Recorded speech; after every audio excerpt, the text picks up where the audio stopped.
अस्सलाम वालेकुम students, welcome to my YouTube channel. आज हम चैप्टर 5 स्टार्ट करने जा रहे हैं जिसका नाम है फैक्टराइजेशन। फैक्टराइजेशन के बारे में आप में से बहुत सारे स्टूडेंट ऑलरेडी इसके बारे में जानते होंगे कि फैक्टराइजेशन क्या होती है। आपने इसको क्लास 6 में पढ़ा है, क्लास 5 में पढ़ा है, क्लास 7 में भी इससे रिलेटेड क्वेश्चन किए हुए हैं। फैक्टराइजेशन बेसिकली उधर आपने जो फैक्टराइजेशन पढ़ी थी वो पढ़ी थी प्राइम फैक्टराइजेशन।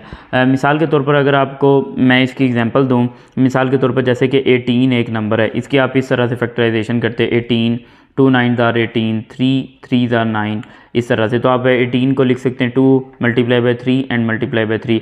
ये जो आपने इसके पार्ट्स को इन दी फॉर्म ऑफ मल्टीप्लिकेशन लिखा है ना, या इसको आप कह सकते हैं कि डिफरेंट नंबर्स के प्रोडक्ट्स में लिखा है ये बेसिकली इसकी क्या है, फैक्टराइजेशन है। इसको हम बोलते थे प्राइम फैक्टराइजेशन। क्यों प्राइम फैक्टराइजेशन बोलते थे? बेसिकली ये जो नंबर्स हैं ये होंगे प्राइम, और जो फैक्टराइजेशन का वर्ड है वो बेसिकली इसके फैक्टर्स मीन इसको एग्जैक्टली डिवाइड करेंगे। अब यहाँ पे जैसा कि आप जानते हैं कि हमने इससे पहले चैप्टर 4 कंप्लीट सॉल्व किया है। उसमें हमने अलजेब्राइक एक्सप्रेशन के बारे में पढ़ा था, फिर उसमें पॉलिनोमियल्स के बारे में पढ़ा था। अब हम डिफरेंट टाइप्स के पॉलिनोमियल को सोल्व करने के मेथड सीखेंगे चैप्टर नंबर 5 में। उनकी बेसिकली फैक्टराइजेशन करेंगे। मिसाल के तौर पर जैसे कि आपके पास एक पॉलिनोमियल है पी ऑफ एक्स, तो आप इसको लिख सकते हैं H X multiply by G X. अगर कोई भी आपके पास पॉलिनोमियल है जनरल, आपने उसको इस तरह से उसको दो पॉलिनोमियल के प्रोडक्ट में लिख दिया, तो इसको बेसिकली क्या कहेंगे कि हमने पी ऑफ एक्स की क्या कर दिया, फैक्टराइजेशन कर दिया, यानी उसके पार्ट्स को इन दी फॉर्म ऑफ प्रोडक्ट लिख दिया। ठीक है, यानी मल्टीप्लिकेशन की फॉर्म में। तो यहाँ पे हमारे पास जैसा कि आप देख सकते हैं स्क्रीन पे एक्सरसाइज 5.1, जिसमें आपके पास पेपर में क्वेश्चन पूछा जाएगा फैक्टराइज द फॉलोइंग, या फैक्टराइज करें इस तरह से। ठीक है, या इस तरह भी कह सकते हैं सोल्व बाय फैक्टराइजेशन। तो टाइप 1 आपके पास है के ए प्लस के बी प्लस के सी। जैसा कि आप देख सकते हैं इन तीनों में जो कॉमन आपको टर्म नज़र आ रही होगी वो के, यानी आपके पास यहाँ पे इस टाइप 1 में बेसिकली आपके पास या तो 3 टर्म होंगी या 2 टर्म्स होंगी। तो इन दोनों और या तीनों में से आप क्या करेंगे, कॉमन लेंगे और उसके बाद क्वेश्चन आपका एंड। ठीक है, इस तरह की क्वेश्चन है टाइप 1 में। तो इसके टोटल 6 पार्ट्स हैं, जैसे कि आप देख सकते हैं मैंने लिखे हुए हैं। तो 1 2 3 4 5 6 इस तरह से करके तो हम इनको बारी बारी सॉल्व करते हैं। तो क्या करना होगा, सबसे पहले फैक्टराइजेशन में बेसिकली सबसे पहला जो स्टेप होता है, ये सबसे पहले जो टाइप है वो होती ही कॉमन वाली है, कि आपके पास जितनी भी टर्म दी गई हैं आप उनमें कॉमन देखेंगे, कॉमन एक्सप्रेशन क्या आ रहे हैं, कॉमन कोई नंबर कॉमन आ रहा है, कोई वेरिएबल कॉमन आ रहा है, कोई अल्फ़ाबेट कॉमन आ रहा है, इस तरह से। तो आप देखिए यहाँ पे 2 4 और 2, इनमें से कॉमन क्या है 2। अब जिनको डायरेक्ट पता होगा वो तो डायरेक्ट लिखेंगे, अब जिनको नहीं पता होगा या ग्रेटर नंबर आएगा तो आप ये वाला मेथड यूज़ करेंगे। इन तीनों का एचसीएफ फाइंड करेंगे। एचसीएफ मीन आपने यहाँ पे ऐसे नंबर से इनको डिवाइड करना है जिस पे ये तीनों डिवाइड होते होंगे। तो वो नंबर है 2 2 1 द 2 2 2 द 4 एंड 2 1 द 2। आप देख सकते हैं कि अब इन तीनों नंबर्स को, कि ये तीनों नंबर अब किसी एक टेबल पे डिवाइड नहीं होते, तो इसका मतलब फिर इसका कॉमन फैक्टर क्या हुआ, 2 होगा। फिर उसके बाद इस पर आ जाता है ए, इधर भी ए है और इधर भी ए है, और तीनों की जो पावर है वो सेम है, तो इसलिए ए ही कॉमन आएगा। ठीक है, अगर डिफरेंट पावर आती, जैसे ए की पावर 1 आती, 2 आती, 3 आती, ये नेक्स्ट जो पार्ट्स हैं उनमें आएगी, तो वहाँ आपको मैं फिर इस चीज़ को एक्सप्लेन करूँगा। नेक्स्ट आप देखिए बी की पावर 1 है, इधर भी बी की पावर 1 है, और इधर भी बी की जो एक्सपोनेंट है वो 1 है, तो बी भी आपने लिख लिया। अब मसला ये कि कॉमन जितना हम कॉमन पार्ट था वो लिख लिया, यानी सेम पार्ट था। अब आंसर कैसे लिखें, ये स्टूडेंट को बहुत ज़्यादा इशू होता है कि कॉमन लेने के बाद अंदर आंसर कैसे लिखना है। कुछ बच्चे इसको रट्टा लगा रहे होते हैं, तो प्रॉपर आपने इसकी देखें किस तरह से लिखना है। आपके पास फर्स्ट टर्म है 2ab, इसको आपने क्या करना है, डिवाइड करना है, किससे, कॉमन पास है 2ab। तो 2 से 2 1 द 2 2 1 द 2, a से a कैंसिल हो गया, b से b, तो आपके पास सिर्फ और सिर्फ क्या रिमेनिंग रह गया c, तो इधर आंसर आएगा c। ठीक है, उसके बाद देखें माइनस का साइन वैसे, फिर आपके पास जो सेकंड टर्म है वो है 4abx, और इसको भी डिवाइड करना है आपने इसी टर्म से, यानी न्यूमरेटर में आप अपनी टर्म लिखेंगे और डिनोमिनेटर में आपने जो कॉमन पार्ट लिया हुआ उसको लिखेंगे 2ab, 2 1 the 2 and 2 2 the 4, a से a कैंसिल हो गया, b से b, तो आपके पास जो आंसर है वो है 2x। ठीक है, और लास्ट वाली टर्म देखें, थर्ड वाली 2abd डिवाइड बाय अगेन वही कॉमन वाला जो फैक्टर है आपका, उसी से डिवाइड करेंगे, तो 2 1 द 2 एंड 2 1 द 2, a से a कैंसिल हो गया, b से b कैंसिल हो गया, तो सिर्फ और सिर्फ क्या बचा d, तो इधर आ जाएगा d। तो ये हमने इसका जो फर्स्ट पार्ट है उसको सॉल्व कर लिया। ठीक है, तो आपने इनको अच्छे से समझना है। ये फर्स्ट जो टाइप है इससे रिलेटेड आपसे एमसीक्यू पूछा जा सकता है, या इसके अलावा शॉर्ट क्वेश्चन में भी पूछा जा सकता है। जो पंजाब बोर्ड है उसमें तो 2 नंबर के शॉर्ट क्वेश्चन आते हैं, उसमें तो डेफिनेटली ये पूछा जा सकता है। फेडरल बोर्ड में 2 नंबर का क्वेश्चन नहीं आता, शॉर्ट क्वेश्चन भी 4 नंबर का होता है, तो आपसे एक से ज़्यादा पार्ट्स पूछे जा सकते हैं। ठीक है, तो आपने इनको इतना लाइटली नहीं लेना, अच्छे से समझना है। अब सेकंड देखें ज़रा, आपके पास 3 टर्म्स है, तो सबसे पहले इनमें कॉमन देखेंगे। तो 9, 12 एंड 18 आपने वो नंबर लिखना है जिस पे ये तीनों डिवाइड हो रहे हों। ये जो मैंने पोर्शन बनाया है, ये जो आपको रेड लाइंस नज़र आ रही होंगी, ये बेसिकली ऊपर मैंने लिखा हुआ, ये रफ वर्क हम कर रहे हैं ताकि आपको एक एक चीज़ क्लियर हो कि मैं ये जो आंसर लिख रहा हूँ ये किस तरह से अरेंज करके लिख रहा हूँ। जिनकी कैलकुलेशन अच्छी होगी, मैथ अच्छा होगा, वो स्टूडेंट डायरेक्ट भी लिखते हैं, लेकिन हर स्टूडेंट का मेंटल लेवल एक जैसा नहीं होता। तो इसको 3 3 ज़ा 9 एंड 3 4 ज़ा 12 एंड 3 6 ज़ा 18। अब आप देख सकते हैं 1 2 3 ये तीनों जो नंबर हैं आपके पास एक टेबल पे डिवाइड नहीं होते, तो आपका कॉमन फैक्टर क्या होगा? 3। तो इधर आपने 3 लिख दिया। अब देखिए x की पावर 1 है, x की पावर 2 है और इधर x है ही नहीं, इसका मतलब x कॉमन ही नहीं आएगा। इधर y की एक्सपोनेंट 1 है, इधर y की एक्सपोनेंट 1 है और इधर y की एक्सपोनेंट 2 है, यानी y है फिर y है और फिर y की पावर 2 है। तो आप देखिए इनमें से सबसे जो छोटी एक्सपोनेंट है वो कौन सी है? y वाली। तो आप वो कॉमन ले लेंगे। कॉमन लेके अब देखिए आंसर कैसे लिखेंगे। फर्स्ट टर्म का जो आंसर लिखना है तो हम क्या करेंगे, फर्स्ट टर्म को एज ए न्यूमिनेटर यूज़ करेंगे और कॉमन पार्ट को डिनोमिनेटर। तो y से y कैंसिल हो गया, 3 1 ज़ा 3 3 3 ज़ा 9, तो आपके पास आ गया 3x फर्स्ट टर्म का आंसर।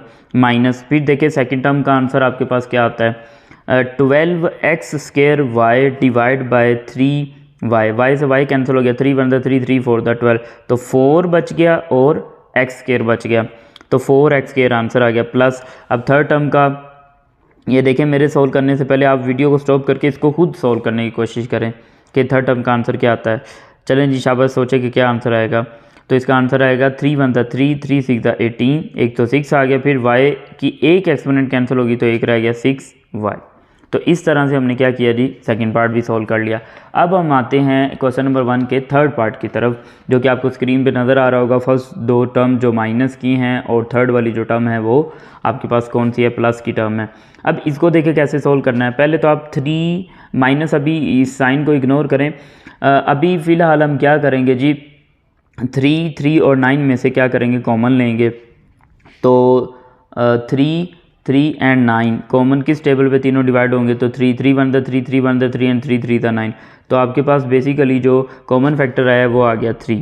ठीक है, अब इसको आप माइनस कॉमन ले भी सकते हैं और नहीं भी कॉमन ले सकते हैं, लेकिन आपकी बुक के अकॉर्डिंग जो आंसर है या सोल्यूशन है इसका, उन्होंने 3 कॉमन लिया हो तो हम भी इसमें कॉमन ले लेते 3। अगर आप नहीं भी कॉमन लेते दैन भी आपका सोल्यूशन क्या होगा, बिल्कुल ठीक होगा। तो यहाँ पे -3 कॉमन ले लिया। ठीक है, उसके बाद आप देखें x की पावर 2 है, इधर x की पावर 1 है और इधर x की पावर 1 है, तो छोटी एक्सपोनेंट ये 1 वाली है, तो आप इधर लिखेंगे। इधर y है, इधर y नहीं है, तो आगे हम चेक ही नहीं करेंगे। ठीक है, अब हम लिखते हैं फर्स्ट टर्म का आंसर। यहाँ तक क्वेश्चन खत्म हो जाना, इसलिए लाइन लगा लेते हैं। फर्स्ट टर्म का जो आंसर है देखिए क्या आएगा, -3x स्क्वायर y और डिवाइड बाय -3x। ये देखिए माइनस माइनस क्या हो जाएगा, प्लस, 3 से 3 कैंसिल हो गया, एक x कैंसिल हो गया, तो एक y वैसे रह गया, तो x एंड y इसका आंसर आ गया। फिर आप देखें सेकंड टर्म का आंसर कैसे लिखेंगे आप, -3x को डिवाइड करेंगे आप -3x से, तो ये सारा ऊपर नीचे सेम है, तो आंसर क्या आ जाएगा, 1 आ जाएगा। प्लस का 1 आएगा, माइनस माइनस प्लस। ठीक है, अब आपका रह गया बेसिकली थर्ड टर्म। अब थर्ड टर्म का आंसर कैसे आएगा, तो वो हम सोल्व करते हैं, यहाँ पे सोल्व कर लेते हैं। तो इधर देखें, उधर आपकी जो थर्ड टर्म है बेसिकली वो 9xy स्क्वायर, तो 9xy स्क्वायर, तो डिवाइड बाय इसको करना है कॉमन पार्ट से, तो 3 1 ज़ा 3 3 3 ज़ा 9, तो इधर आ जाएगा 3, एक x से एक x कैंसिल हो गया, तो बाकी रह गया y स्क्वायर।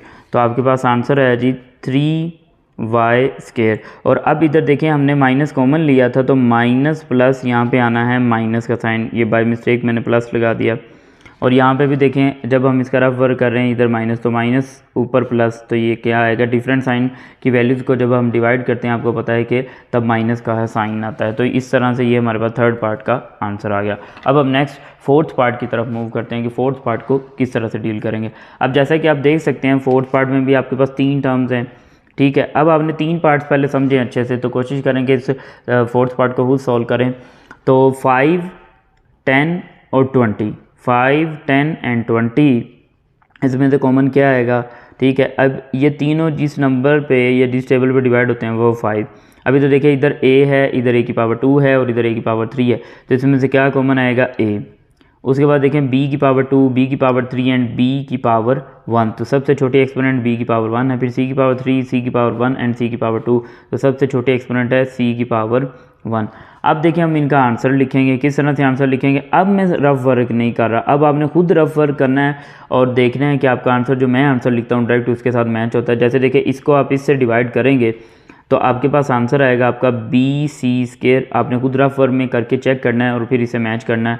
फिर उसके बाद देखें इस सेकंड टर्म का आंसर आएगा 5 to the 10, एक a आपके पास रिमेनिंग रह जाएगा और एक b रह जाएगा। फिर -5 for the 20।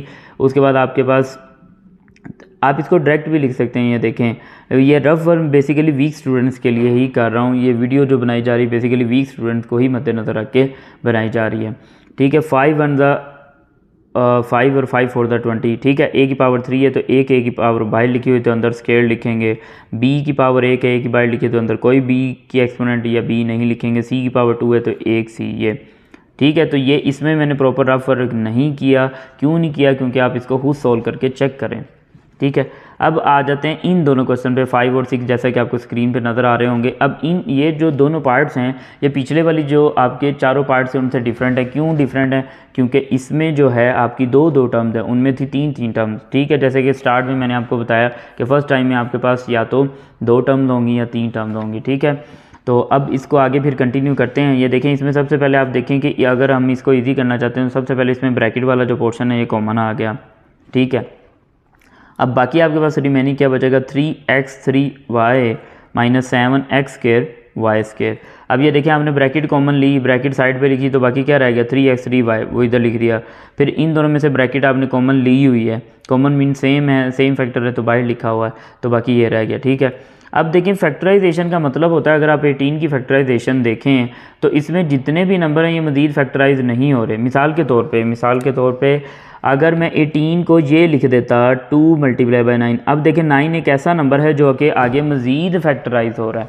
तो आपने जब फैक्टराइजेशन करनी है तो इस तरह का नंबर नहीं लिखना जिसमें मज़ीद कुछ कॉमन आ रहा हो या मज़ीद उसकी फैक्टराइजेशन हो रही हो या मज़ीद ब्रेक हो रहा हो। तो इस तरह मतलब इस तरह के सोल्यूशन आपने नहीं लिखने, वरना फिर आपके मार्क्स कटे जाएंगे और इनकम्प्लीट तस्वर किया जाएगा वो। तो x - 3y तो एज इट आ गया। अगर आप इन दोनों को गौर से देखें तो इनमें से क्या कॉमन आ रहा है? इनमें से x² भी कॉमन है और y भी कॉमन है। अब कैसे कॉमन है ये देखें, 3 और 7 एक टेबल पे डिवाइड नहीं होते, इसलिए कोई नंबर कॉमन नहीं आया। x की पावर 3 है और इधर x की पावर 2 है तो छोटे वाली पावर x² है, y की पावर 1 है और y की पावर 2 है तो छोटे वाली जो एक्सपोनेंट है y की वो कितनी है? y, तो वो कॉमन आ गया। ठीक है, अब देखिए बाकी रिमेनिंग आंसर कैसे रह जाएगा उसको इधर साइड पे हम सॉल्व करते हैं। तो ये आपके पास आ जाएगा बेसिकली कुछ इस तरीके से कि 3x3y को आप डिवाइड करेंगे x² y से, तो आपके पास आंसर आएगा जी, आपके पास आंसर आएगा 3 रह जाएगा, 2 पावर कैंसिल हो जाएंगे, एक पावर रह जाएगी, तो आपके पास 3x आंसर आएगा। इसी तरह अगर आप देखें ये सेकंड टर्म को अगर आप सोल्व करते हैं 7x² y² को, माइनस तो यहाँ पे आएगा ही, तो इसको डिवाइड करते हैं x² y से, तो आप देखें x² से x² कैंसिल हो गया, 7 वैसे आ गया, एक y कैंसिल हो गया तो 7y, तो यहाँ पे आ गया 7y।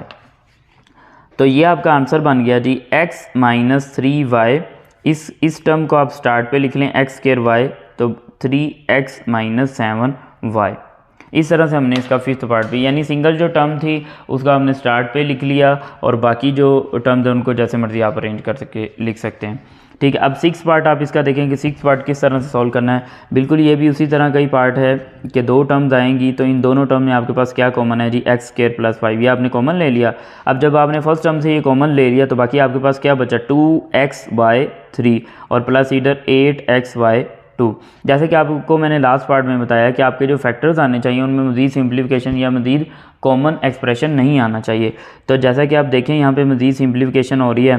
जैसे देखिए 2 और 8 किस टेबल पे डिवाइड होते हैं? इनमें कॉमन फैक्टर क्या? 2, x की पावर 1 और x की पावर 1, तो x की पावर 1 कॉमन आ गया, y की पावर 3 एंड y की पावर 2, तो y की पावर 2 कॉमन आ गया। ठीक है, अब रफ वर्क में देखिए इनका आंसर लिखते हैं 2x/3 को हम डिवाइड कर रहे हैं किससे? जो आपने कॉमन एक्सप्रेशन लिया 2xy से, 2xy² से, ये 2 से 2 कैंसिल हो गया, x से x कैंसिल हो गया, y की 2 पावर कैंसिल होगी, एक पावर आएगी, तो इधर बचा y प्लस। फिर आप सेकंड टर्म को जब डिवाइड करेंगे 8xy² को डिवाइड बाय 2xy², तो 2 1 2, 2 4 8 और x से x कैंसिल हो गया, y² से y, तो आपके पास क्या बचा 4। अब इस सिंगल एक्सप्रेशन को आप लिखेंगे स्टार्ट पे 2x² x² plus 5 and y plus 4। तो यहाँ तक हमने क्या कर लिया जी, 6 पार्ट भी सॉल्व कर लिया। तो अब मैंने आपको A to Z each and everything आपको मैंने जो क्वेश्चन नंबर 1 है पहले उसकी टाइप बताई, ठीक है। फिर उस टाइप के बाद मैंने आपको बताया जी कितनी टर्म्स उसमें पॉसिबल आपसे क्वेश्चन पूछा जा सकता है इस टाइप 1 का। फिर हमने इसका फर्स्ट पार्ट किया, सेकंड, थर्ड, इस तरह से इसके तमाम पार्ट्स बारी बारी किए और साइड में रफ वर्क करके भी आपको बताया गया। अपनी तरफ से कोशिश की कि ईच एंड एवरीथिंग आपको अच्छे से एक्सप्लेन किया जाए। फिर भी अगर आपको कोई कन्फ्यूजन है तो आप वीडियो को बार बार देखें, पीछे करें जो स्टेप आपको नहीं समझ आता। और फिर भी अगर आपकी कोई कन्फ्यूजन है तो आप मुझसे कमेंट्स बॉक्स में पूछ सकते हैं, डिस्क्रिप्शन में व्हाट्सअप नंबर गिवन है, जिस तरह से आपको मुनासिब लगता है आप पूछ सकते हैं। इंशाल्लाह नेक्स्ट वीडियो में हम क्वेश्चन नंबर 2 करेंगे और जो कि टाइप नंबर 2 है। अल्लाह हाफिज़।